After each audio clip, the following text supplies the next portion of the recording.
Kaleshwaram waste, నీళ్ళే లేవు, project కూలిపోయింది, అరే దాంతో నక్కరనే ఉండదు, అంత లాసు గీసు అని ఏమేమో చెప్పే కదా కాంగ్రెస్ లీడర్లు. అంతెందుకు కాళేశ్వరం నీళ్లు కూడా ఇడిచిపెట్టలేదు. 9.5 ఏండ్ల సంధి ఎన్నడూ లేని తీర్లా మన చేన్లెండినాయి. రైతు గోసవడ్డాడు. కేసీఆర్ సారు పిడికిలెత్తిండు. ఇప్పుడు నీళ్లు వారుతున్నాయి. అగో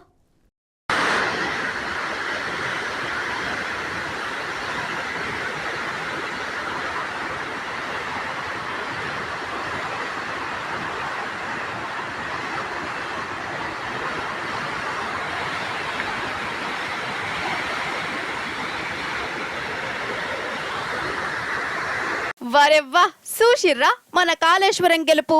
కాళేశ్వరంలో నీళ్లు లేవు, ప్రాజెక్టు వేస్ట్ అన్నోళ్ళు ఇప్పుడు ఆ నీళ్లే విడుదల చేయవలసి వచ్చింది. కేసీఆర్ సార్ ఒక్క అడుగు బయట పెట్టుడుతోనే గలగల నీళ్లు వారుతున్నాయి. లక్ష్మీపురం గాయత్రి పంప్ హౌస్ లకెళ్లి నీళ్లను బయటికి ఇడిచిరా ఆఫీసర్లు.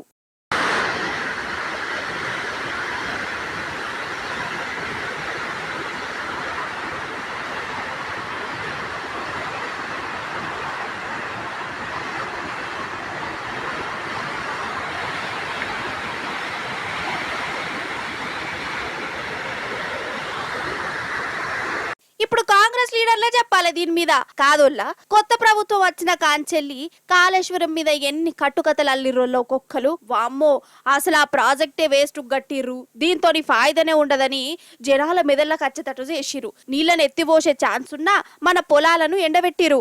ఆఖరికి మన బీఆర్ఎస్ వాళ్ళు చెప్తూనే ఉన్నారు, ఈ కరువు కాలం తెచ్చింది కాదు కాంగ్రెస్ తెచ్చిన కరువు అని. అన్నట్టుగానే రుజువైంది.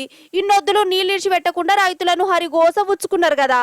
మన కేసీఆర్ సారు పొలం బాట వట్టుడుతోనే కాంగ్రెస్ ప్రభుత్వాన్ని కూడా వణుకు పుట్టినట్టయింది. నీళ్లను విడుదల చేసిరు. ఈ నీళ్ల కోసం 3.5 నెలల సంధి రైతులు ఎంత అవస్థపడ్డరోలా. రైతుల పంటలు ఎండగొట్టొద్దు అని మన గులాబీ పార్టీ లీడర్లు పోరాటం చేసిరు. రైతులు రోడ్ల మీదకి వచ్చిరు, ధర్నాలు చేస్తుంటే వాళ్ళ మీద లాఠీ చార్జీలు కూడా చేసిరు. మనం కూడా చూసినాం. మన కేసీఆర్ సార్ కూడా అయితారన్నాడు నల్గొండ జనగాం జిల్లాల దిక్కుపోయి అక్కడి రైతులకు ఇమ్మదిచ్చిండు. కేసీఆర్ సార్ పోరాటంతో కాంగ్రెస్ ప్రభుత్వం దిగచ్చింది.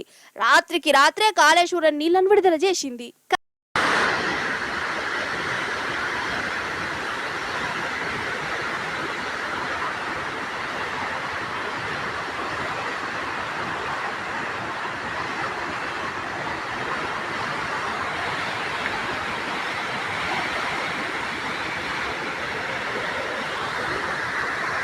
కాదోల్లా ఈడ ఇంకొకటి అడగాలి. కాళేశ్వరం ప్రాజెక్టు కూలిపోయింది, ఇక అక్కడికే రాదు అని ఉత్తమ్ సార్ చెప్పే కదా. మరి ప్రాజెక్టు కూలిపోతే ఈ నీళ్ళు ఇప్పుడు ఏడెకల్లో వస్తున్నాయి కావచ్చు అంటే ప్రభుత్వాన్ని బద్నాం చేసే కుట్రనే కదా ఇది. గిట్లనే అంటురోళ్ళ రైతులు.